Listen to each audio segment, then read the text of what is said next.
I've had a long career in multiple industries. If you list my sins, I sound like the worst person on earth. But if you put those against the things I've done right, it makes much more sense. The value of beauty and inspiration is very much underrated, no question. But I'm not trying to be anyone's savior. That is not I'm just trying to think about the future and not be sad. For me, it's simply this is something that is important to get done, and we should just keep doing it or die trying. And I don't need a source of strength. So quitting is not even like... It's not in my nature. And I don't care about optimism or pessimism. Fuck that, we're going to get it done.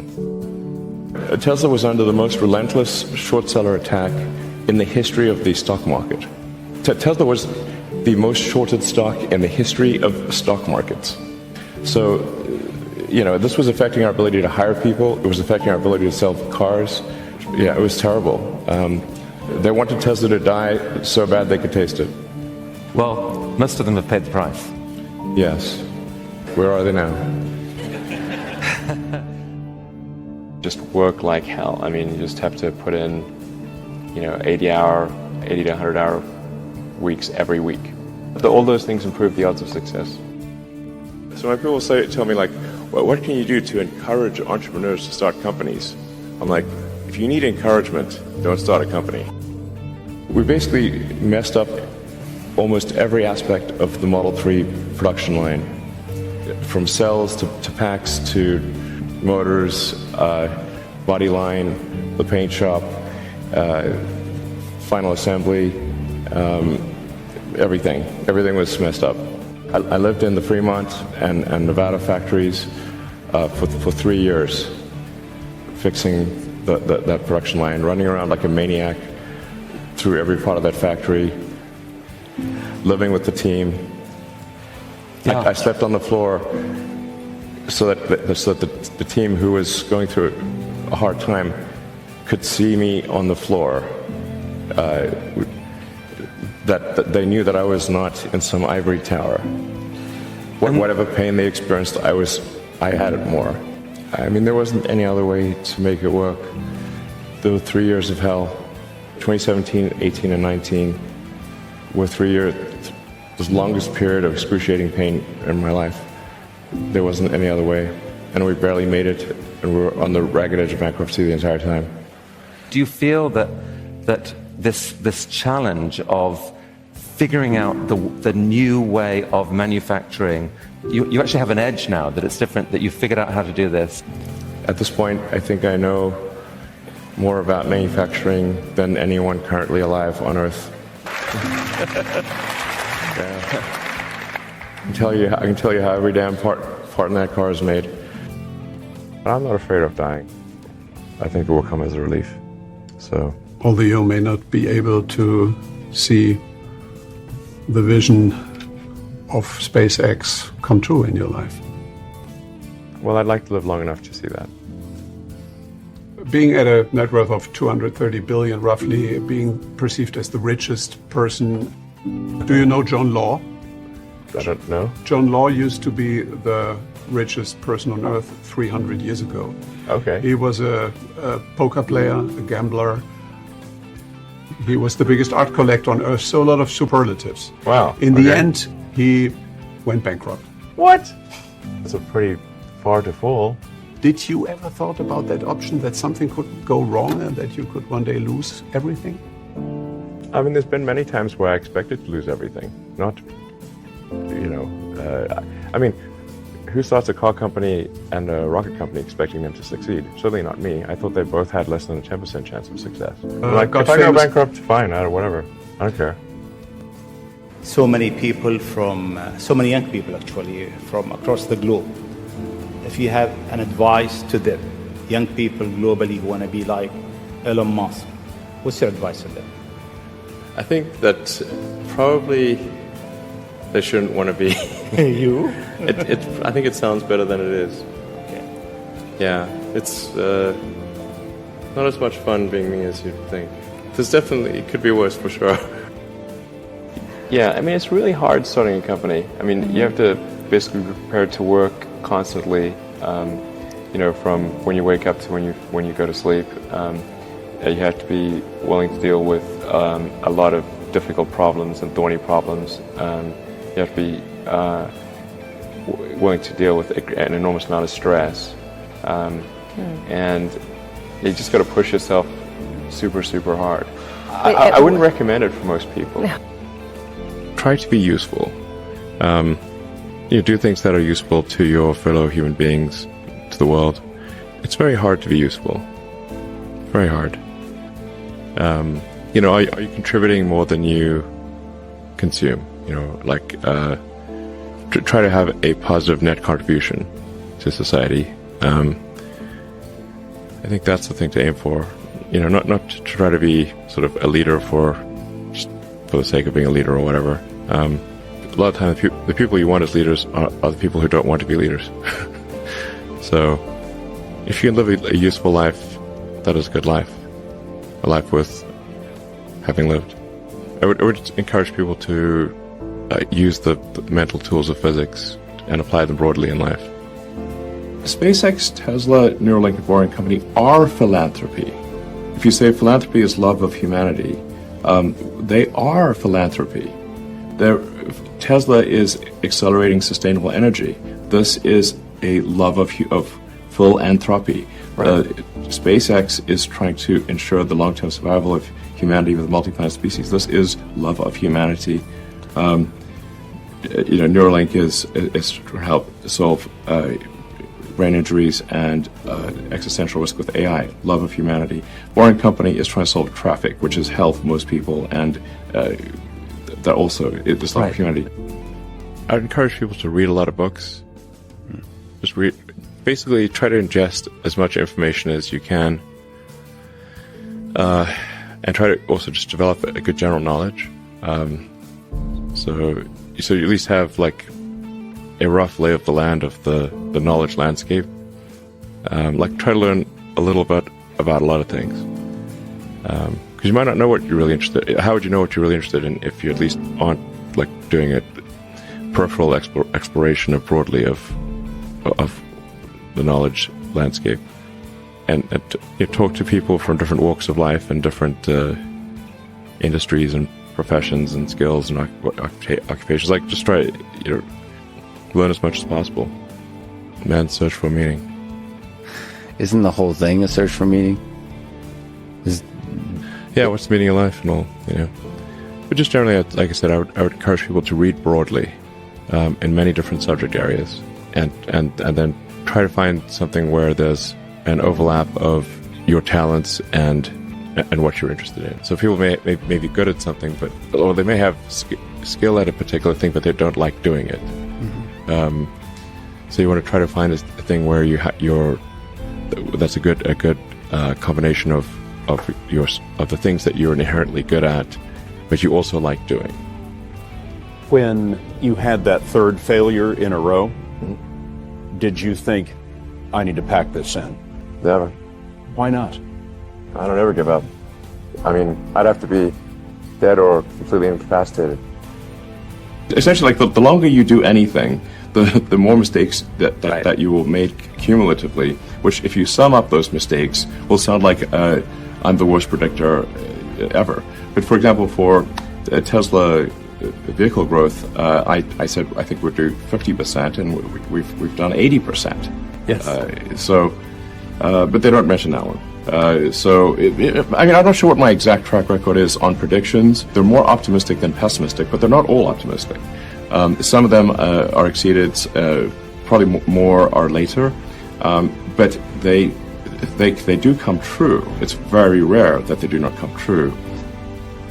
I mean, I don't aim to disrupt for the sake of disrupting, It's more like there's thinking about what set of actions are most likely to lead to a better future.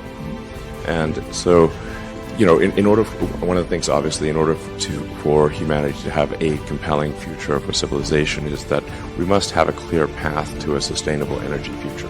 That's one of the things that I think everyone would agree with. I'm not someone who would tend to sort of demonize oil and gas, to be clear. This is necessary right now, or civilization could not function.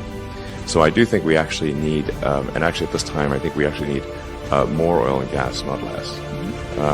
But simultaneously moving as fast as we can to a sustainable energy economy.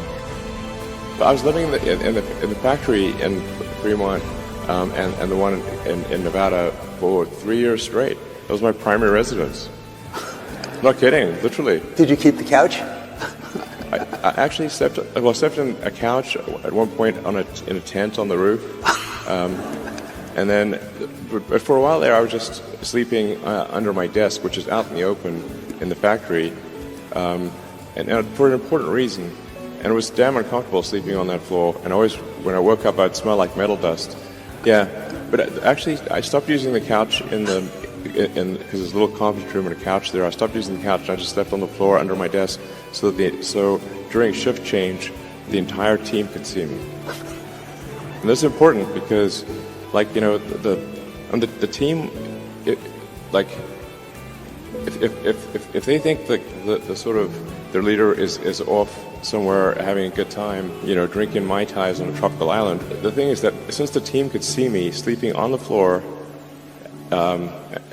during shift change with nothing, they knew I was there, and that made a huge difference. And then they gave it their all. What kind of characteristics does an entrepreneur need or have to be someone like you? Well, I think certainly you need to be very driven and have a high pain threshold. Elon, you are reported by Forbes and everyone else as now, you know, the world's richest person. That's not a sovereign. You know, I think it's fair to say that if somebody is like the king or de facto king of a country, they're wealthier than I am. So, but it's just harder to measure. But what people do, so $300 billion, I mean, your net worth on any given day is rising or falling by several billion dollars. How insane, how insane is that? Yeah. I mean, how do you handle that psychologically? There aren't many people in the world who have to even think about that.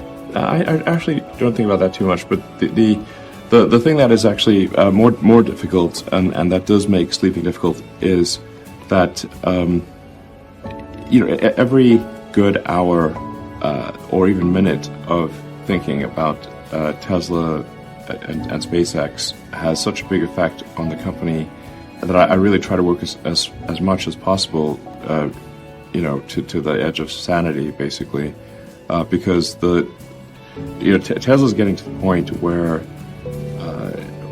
probably will get to the point later this year where every high quality minute of thinking is $1 million to impact on Tesla.